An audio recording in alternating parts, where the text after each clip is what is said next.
selamat pagi, siang, sore, malam, teman-teman. Ketemu lagi dengan Bu Dela di kelas hubungan masyarakat atau public relation, ya. Nah, kali ini kita akan membahas tentang public opinion atau opini publik. Nah, jadi apa sih opini publik itu? Lalu contoh dari opini publik, apa saja yang dapat mempengaruhinya, dan bagaimana pembentukannya. Itu yang akan kita bahas di materi kali ini. Lalu untuk mengeksplorasi masalah attitude, ya, itu kan masuk dalam opini publik. Lalu bagaimana publik itu bisa dipengaruhi, dimotivasi, maupun diubah juga attitude-nya atau sikapnya, maupun juga perilakunya. Dan selanjutnya, untuk memeriksa dari adanya reputasi yang diciptakan oleh PR, khususnya citra perusahaan dan bagaimana perusahaan dapat meningkatkan reputasi mereka. Nah, ini yang akan kita bahas di pertemuan kali ini. Baiklah, kita langsung saja masuk public opinion. Ya, jadi apa itu public opinion? Jadi, it can take many years to build the credibility and nurture the trust that goes into winning favorable public opinion. But it can take only a matter of minutes to destroy all that has been developed. Jadi opini publik ini merupakan bidang yang sangat sulit untuk dipahami dan juga rentan. Karena apa? Itu tadi, diperlukan waktu bertahun-tahun. It can take many years to build bagi sebuah organisasi maupun individu untuk membangun kredibilitas dan memelihara kepercayaan untuk memenangkan opini publik yang menguntungkan. Namun, ya, hanya butuh beberapa menit untuk menghancurkan semua yang telah dikembangkan atau diciptakan itu. Nah, oleh karena itu, sebagai seorang profesional PR harus dapat memahami apa itu opini publik, bagaimana opini dapat terbentuk, dan bagaimana opini ini berkembang dari attitude seseorang, dan bagaimana opini ini dapat dipengaruhi oleh komunikasi.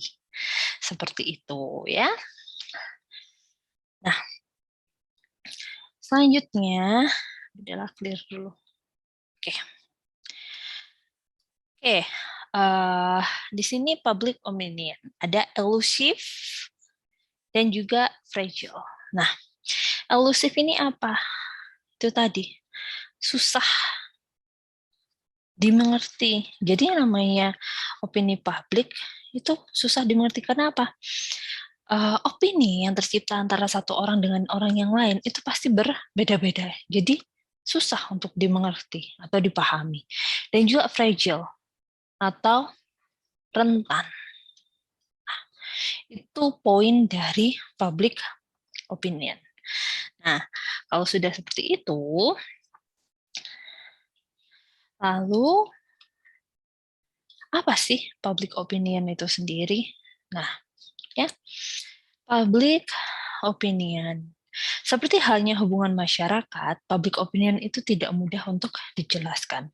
Namun, dengan cara memisahkan antara public dan juga opinion, maka ini kita bisa memahami dengan lebih baik. Nah, secara sederhana, public adalah a group of people who share a common interest. Jadi, publik berarti sekelompok orang yang memiliki minat yang sama dalam subjek tertentu. Contoh, kita ngomongin publiknya di sini, contohnya shareholder atau pemegang saham. Jadi sekelompok pemegang saham, ya, dia pasti akan interest terhadap harga saham atau pengembalian saham seperti itu. Kalau kita ngomongin pabriknya di sini adalah karyawan, maka mungkin di sini interestnya adalah gaji. Ya kan? Dia kan common interestnya di sini. Ya. Atau kita juga mungkin ngomongin masyarakat di sekitar pabrik. Nah, common interest-nya apa? Mungkin limbah, seperti itu. Jadi a crowd of people who share a common interest itu yang dinamakan oleh public. Nah, sementara itu, opinion atau opini merupakan the expression of attitude, ya, di sini ada attitude on a particular subject. Jadi, merupakan ekspresi dari sikap terhadap topik tertentu. Karena attitude ini kan bisa menjadi cukup kuat. Mereka muncul dalam bentuk opini. Karena apa? Ketika opini menjadi cukup kuat, mereka mengarah pada tindakan verbal atau perilaku. Jadi, opini ini dia berasal dari attitude. Ketika attitude terbentuk, maka dia muncul opini. Ketika opini kuat, maka dia akan menjadi perilaku. Baik itu verbal maupun juga secara physically, seperti itu. Ya, itu untuk arti dari public opinion. Baik, kita clear terlebih dahulu. Selanjutnya, nah, ini yang Budala maksud barusan. Ketika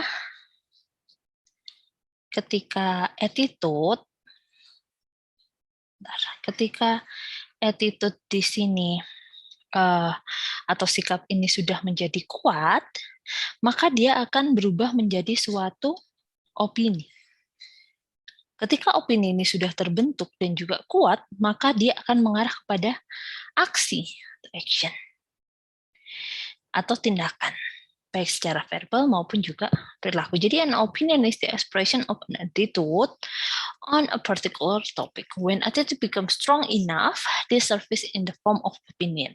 When the opinion becomes strong enough, they lead to verbal or behavioral action. Ya, jadi semua itu dimulai dari attitude. Ketika attitude menjadi kuat, sekali lagi dia akan berubah menjadi opini. Ketika opini ini menjadi cukup kuat, maka dia akan berubah menjadi sebuah seperti itu. Oke, lanjut ya. Nah, sekarang kita ngomongin attitude. Ganti merah aja. Oke. Kita ngomongin attitude ya. Jika opini itu merupakan ekspresi dari attitude terhadap topik tertentu, lalu apakah attitude itu? Ya. Nah, kalau kita lagi ngomongin attitude, hal ini itu juga bukan pertanyaan yang mudah untuk dijawab. Karena apa? Pernah secara umum diasumsikan bahwa attitude merupakan kecenderungan untuk berpikir dengan cara tertentu tentang topik tertentu. Misal, seorang individu ini mungkin menyukai tanggapan perusahaan terhadap satu masalah, tetapi sangat tidak setuju dengan tanggapannya terhadap masalah lain. Ya, jadi kita lagi ngomongin satu perusahaan nih. Cara dia menyikapi tentang mungkin limbah itu membuat orang menyukai cara dia mengelola limbah tersebut. Tapi ada satu hal yang tidak disukai oleh publik, mungkin cara dia menggaji karyawan seperti itu. Atau mungkin kebalikannya, dia menggaji karyawan bagus, tapi cara mengolah limbahnya jelek. Nah, itu juga bisa diasumsikan sebagai attitude. Nah, dengan demikian, attitude individu itu mungkin berbeda dari satu masalah ke masalah yang lainnya. Nah, attitude sendiri itu didasarkan pada sejumlah karakteristik. Jadi, based on ada beberapa karakteristik. Di sini ada 7. Yang pertama ada personal. Nah, jadi bentuk fisik dan emosional individu, mungkin termasuk ukuran badan, usia, status sosial, itu juga memengaruhi dari attitude. Lalu ada cultural. Jadi, lingkungan dan gaya hidup negara atau wilayah geografis tertentu itu juga dapat memengaruhi attitude seseorang.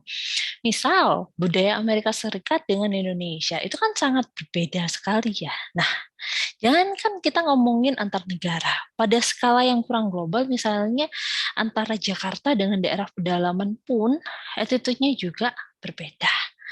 Atau sikapnya juga berbeda. Karena apa ya, itu tadi, memiliki perbedaan culture atau budaya. Lalu educational. Nah, tingkat dan kualitas pendidikan seseorang juga akan mempengaruhi dari attitude. Oke. Lalu ada familial. Nah, familial people's root. Jadi anak-anak ini kan pasti dia memperoleh seperti selera atau bias atau keberpihakan, dia lebih berpihak terhadap apa yang diajarkan oleh orang tuanya. Seperti itu ya. Atau juga mungkin religius. Di sistem kepercayaan tentang Tuhan atau kekuatan yang lebih tinggi ini juga akan menentukan attitude seseorang. Lalu ada social class atau kelas sosial. Dia termasuk posisi dalam masyarakat, ya. Lalu dan yang terakhir adalah ras atau asal etnis. Yang dewasa ini semakin membantu membentuk dari attitude seseorang. Nah, penelitian ini menunjukkan bahwa attitude dan behavioral atau perilaku itu bersifat situasional atau dapat dipengaruhi oleh isu-isu tertentu dalam situasi tertentu. Meskipun demikian, ketika orang lain dengan attitude yang sama mencapai pendapat yang sama, maka opini publik akan lahir seperti itu. Oke. Selanjutnya, nah ini lalu bagaimana sikap itu dapat dipengaruhi atau attitude itu dapat dipengaruhi itu bagaimana? Nah, sebenarnya attitude itu hanya terdiri dari 3 tingkat. Yang pertama ada attitude positif, kedua ada attitude negatif, dan yang ketiga ada attitude non-exist atau tidak ada atau not ada atau netral. Nah, seseorang itu dapat mendukung sesuatu, berarti kalau dia mendukung sesuatu, mendukung ya, dia adalah berada di sisi positif, atau menentang, berarti dia ada di kubu negatif, ataupun juga netral, berarti dia di kubu non-eksisten. Misal, seperti yang sering terjadi sekarang kan ya, dengan adanya PPKM, kan PPKM dari PPKM level 4, turun 3, turun 2, terus ada pembatasan seperti itu. Nah, attitude kan akhirnya dibagi menjadi 3 di sini.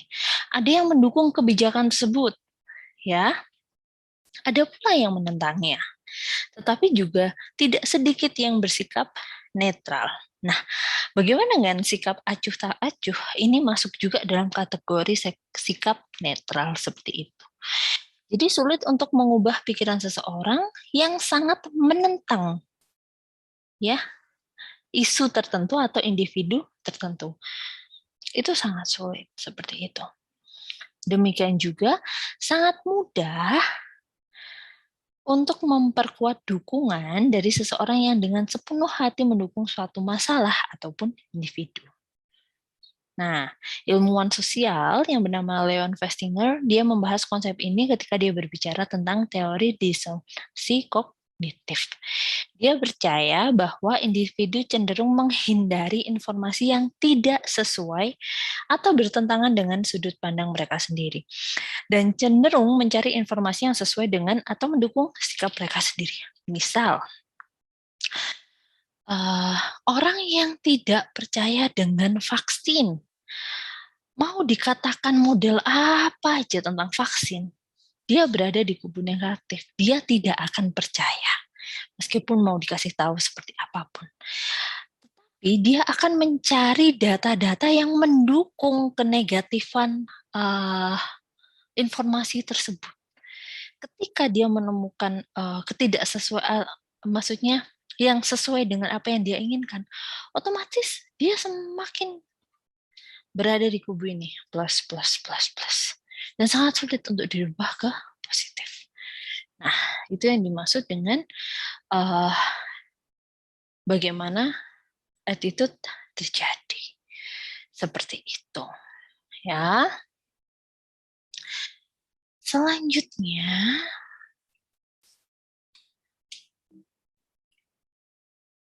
nah, motivating attitude change. Jadi memotivasi perubahan sikap. Nah, orang-orang itu dimotivasi oleh faktor-faktor yang berbeda dan tidak ada dua orang yang merespon dengan cara persis sama terhadap keadaan yang sama. Masing-masing dari kita dimotivasi oleh dorongan dan juga kebutuhan yang berbeda. Nah, di sini the most famous delineator of what motivate people was Abraham Maslow. Maslow hierarchy of need theory helps define the origin of motivation, which in turn help explain attitude change. Nah, jadi pencetus teori kebutuhan paling terkenal yaitu Abraham Maslow, dia membantu mendefinisikan asal-usul dari motivasi, yang pada akhirnya membantu menjelaskan perubahan sikap yang disebut dengan teori hierarki kebutuhan Maslow. Maslow mendalilkan hierarki menjadi 5 tingkat. Ya, jadi ini ada 5 tingkat hierarki kebutuhan. Oke, nah urutan terbawah di sini atau terendah adalah psychological needs atau kebutuhan fisiologis. Seperti apa di sini tuntutan biologi seseorang? Yaitu ada udara, air, makan, tempat tinggal, tidur, baju, atau reproduksi. Nah, itu adalah kebutuhan terbawah dari hierarki teori Maslow. Nah, tingkatan kedua di sini ada safety needs atau kebutuhan akan rasa aman. Ya, seperti apa di sini ada perlindungan, kenyamanan, ketentraman, serta ketertiban lingkungan, kesehatan, properti seperti itu. Ya. Ketiga ada love and belonging atau kebutuhan akan memiliki dan juga cinta. Seperti apa? Ada penerimaan, persahabatan, intimate, keluarga, seperti itu. Kasih sayang, keanggotaan dalam satu kelompok. Nah, itu masuk di sini. Oke. Yang keempat, ada esteem atau penghargaan. Seperti pengakuan dan juga prestis. Ya, kepercayaan diri, kepemimpinan, kompetensi, dan kekuatan, kecerdasan, kesuksesan. Nah, itu masuk di esteem. Nah, urutan tertingginya adalah self-actualization atau aktualisasi diri. Desire to become the most that one can be. Yaitu pemenuhan diri dari pencapaian tujuan untuk tujuan tantangan dan juga pencapaian. Nah, menurut Maslow, kebutuhan dari kelima level tersebut merupakan faktor pendorong mendasar bagi setiap individu maupun juga publik. Seperti itu. Ya. Nah, lalu how to change someone attitude? Apakah bisa dirubah attitude seseorang? Bisa kok. Ya. Yang pertama gimana? Go to the public instead of asking the public come to you. Namanya di sini go to the public. Jadi seorang PR profesional itu harus yang pertama mendatangi publik, alih-alih meminta publik untuk datang kepada mereka. Lalu don't assume the attitude change is necessary for behavior change. Jadi jangan berasumsi bahwa perubahan sikap itu diperlukan untuk dapat merubah perilaku. Lalu use moral argument wisely. Gunakan argumen secara moral dengan bijak. Ya. Embrace the mainstream. Merangkul semua kalangan. Jangan asal pilih atau jangan pilih-pilih. Nah, dan yang terakhir, don't offend the people you seek to change. Jangan menyinggung orang yang ingin kita rubah. Oke, jelas ya. Nah, selanjutnya, what persuade people? Apa yang dapat meyakinkan orang? Nah, elemen yang paling penting dalam mempengaruhi opini publik adalah prinsip persuasi. Membujuk ya. Membujuk ini merupakan tujuan dari sebagian besar program public relation. Nah, teori persuasi memiliki banyak sekali penjelasan dan juga interpretasi. Tapi pada dasarnya, persuasi ini berarti membuat orang lain melakukan sesuatu melalui nasihat, penalaran, atau sekedar memutar-mutar dari angan. Ya, intinya adalah bahwa kita semua itu dibujuk oleh hal-hal yang berbeda. Hal ini membuat seorang PR itu harus bisa bekerja ekstra. Tidak peduli bagaimana seseorang mencirikan persuasi, tujuan dari sebagian besar program komunikasi pada kenyataannya adalah untuk mempengaruhi penerima agar mengambil tindakan yang diinginkan. Lalu, tindakan seperti apa yang dapat meyakinkan? Yang pertama adalah fact atau fakta.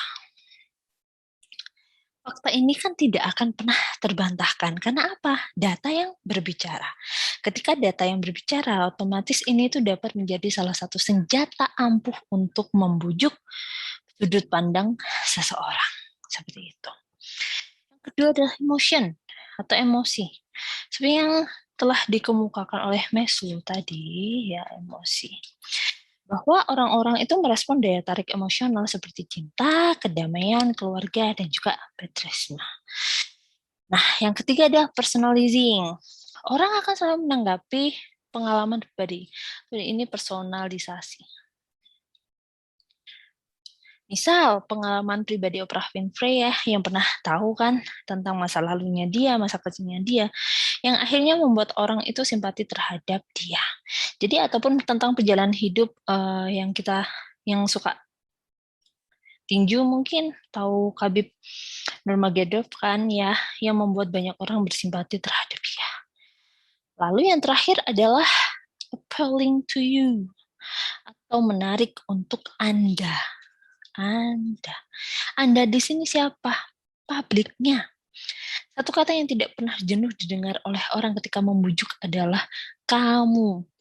Maksudnya apa? Contoh, ini baik loh untuk kamu. Kamu seharusnya kayak gini loh. Kamu itu gini, gini, gini, gini, gini. Itu pasti akan lebih didengarkan. Ya kan? Karena ketika kita membujuk seseorang, pasti yang ditanyakan pertama kali adalah, apa sih untungnya buat saya? Nah, otomatis kita harus mencari, ini loh bagus buat ini intinya adalah you. Oke? Okay? Oleh karena itu, satu rahasia untuk membujuk adalah dengan terus-menerus memikirkan apa yang paling menarik bagi si audiens atau publik. Sesederhana keempat poin ini seringkali sulit bagi sebagian orang untuk memahaminya. Emosi misalnya merupakan tantangan khusus bagi para pemimpin bisnis yang menganggap selama ini keliru menganggapnya bahwa menunjukkan emosi itu sama juga menunjukkan kelemahannya. Padahal itu salah gitu. Karena apa? Terkadang untuk membujuk seseorang atau publik kita juga harus mengeluarkan emosi seperti itu. Bukan emosi dalam tanda kutip marah-marah, enggak. Tapi lebih ke emotion. Oke? Baik. Itu saja yang dapat Budela jelaskan untuk public opinion kali ini. Untuk kelasnya Budela ya, bisa dikerjakan. Ada pertanyaan yang harus kalian jawab dan kalian share di Google Class. Seperti ini. Now it's time for you to answer this question in the comment section below.